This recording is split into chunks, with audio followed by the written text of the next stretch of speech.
I'd say the last part to this is how have I been able to keep the weight off? Honestly, it all comes down to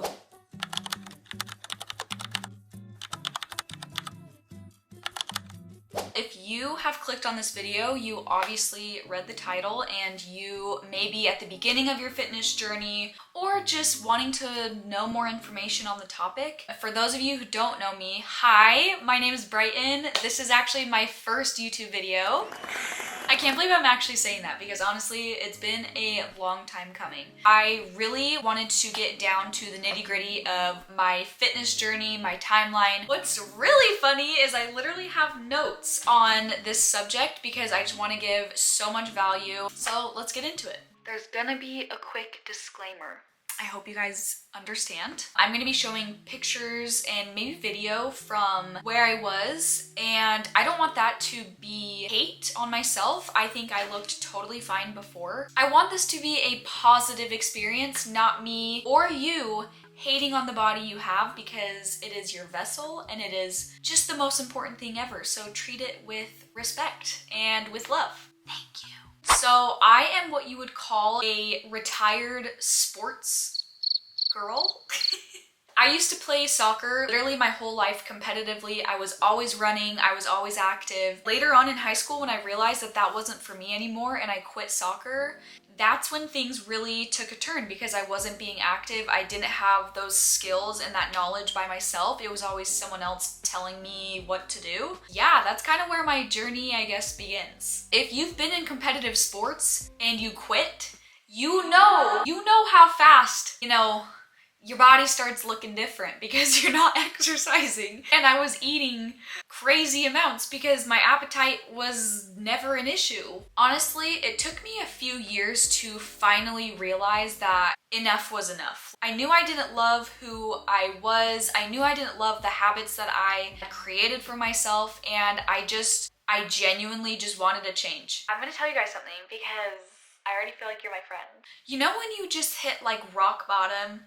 No, rock bottom's more like down here. It's the craziest thing. One night, I hit rock bottom, okay? I was done with my habits. I wanted to change. My friends had started kind of getting into the gym, but I just didn't know what I was doing yet. I literally laid down and I listened to a meditation about weight loss, and I fell asleep. And it was like an 8-hour long like meditation frequency, whatever. I don't know if that's like what changed everything around or if it was placebo. I don't even care at this point. Honestly, ever since then, I like changed my ways.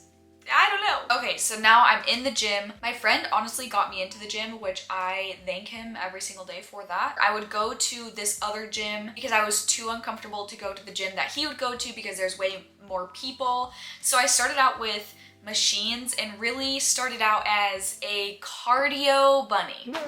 Yes. I was on the treadmill for hours. I didn't really know what else to do. I was kind of here and there. It was all out of punishment and hate for my body instead of love. And I think that's a big thing, that if you are in the beginning of your fitness journey, really make sure to do things out of love and out of abundance for yourself, because there's just such a huge energy shift that happens when you do that. Come here. Hi.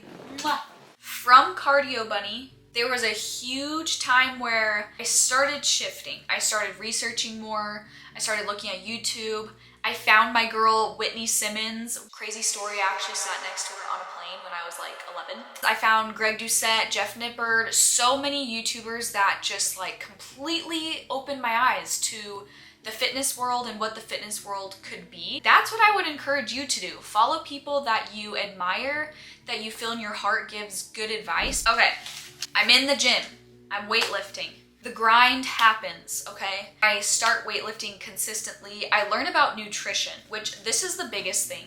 Learning about nutrition is going to get you so far. And there's so many more things I've learned about it since now. Eating enough protein, learning about macros and how calories work and all of those things. And yes, there's so many different ways to approach diets or approach weight loss. And I'll probably get into those in a future video because that is just so much to get into. A couple years go by. It was probably 2 years of consistently weight training, loving it. And then COVID happens. 2020.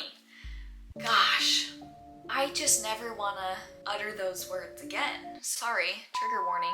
I kind of turn into a hybrid where I'm weightlifting in my parents' like gym and I'm running, but honestly, I'm really focused on my nutrition. So that's actually the leanest I had ever been. And I felt great, but this is where things took a turn. I started body checking like crazy because I was on such a severe diet. I think I was eating 1,200 to 1,300 calories a day. It was not enough, especially for my activity level. It's like I learned so much. I went so hard into the fitness industry that I kind of went too far. You know what I'm saying? Like there's comfortable far, and then I went like here. Never felt good enough. I felt hungry all the time. And I just was like, this still doesn't feel good. Like this isn't for me. So then came the days of just trying to get as strong as possible. I actually got married to that. I actually got married during that time. I moved. I was eating a lot because of the stress and all of that stuff. But then I also learned to balance that out with just like working hard in the gym.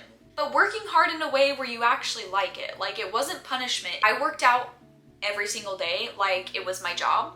And I wasn't even posting about it or anything. I just like loved it. I got the strongest ever. I literally benched a plate and I was squatting 225 plus. It was a crazy time. Honestly, I learned one, what my body was capable of, and two, it's really fun to push yourself and really fun to lift really heavy sometimes. It's funny because as I'm recording this, I'm like looking at all of my progress, and honestly, a lot of that progress didn't even come physically. So much of it is mentally. Obviously, you can't show that through pictures, but let me tell you, it changes your whole life. Fast forward, I moved from Texas to Florida. I'm still weightlifting, still being active, but honestly, I was really bored. None of the programs I was following or writing were that fun anymore. I really wasn't pushing myself in any way. And yeah, I hit another just like plateau where I was like, there has to be more than this. There has to be more than just weightlifting and the grind and protein powders and whatever. This is a recent discovery of mine, okay? I found running, which is crazy because I only used to run because of soccer and it was posed as like a punishment. Now I started running for fun, which I never thought I would do. I stopped lifting. I started doing Pilates and yoga, and I just love yoga. I think it's literally such a keystone in mobility and so many other things. Now I'm sitting here like, there is so much good that you can do that's not just weightlifting. The biggest thing that I have learned is that there are two sides of the same coin in the fitness industry. There's the Eastern medicine side, the health and wellness, the yoga, the intuitive eating, and then there is the fitness, weightlifting, bros, harder than last time mentality, eating your protein, and stuffing your face. I'm realizing so much that you can bring things from both to have a healthy lifestyle, and it doesn't all have to be one or the other. Here's the thing. Here is the thing. If you are starting on your journey, and you are looking at me and you're like, oh my gosh, 6 years, 7 years, like that is such a long time. I just have something to say. 6 or 7 years in the grand scheme of things really isn't that long when we're talking about your health and your wellness. And honestly, do it slow. I'd say the last part to this is how have I been able to keep the weight off? It all comes down to balance and to doing things slowly and not hating myself through the process. There are totally months that I maybe gain 10 pounds and it's the holidays or I'm busy or I'm stressed. And then there's months that I feel like I look pretty good and feel pretty good. But the thing is I'm never putting myself on a crash diet. It's all about balance. It's all about loving yourself through the journey. And yeah, I have so much that I could say. How could I ever put this into one video? Literally how? I don't even know. If you found any value in this, like and subscribe, follow my TikTok at BeRightOn and my Instagram. I'm gonna be posting recipes and get ready with me's and just as much value as I can possibly provide to you. I talk about it regardless, so might as well make content about it. Ow. I hope I brightened your day, and until next time, bye.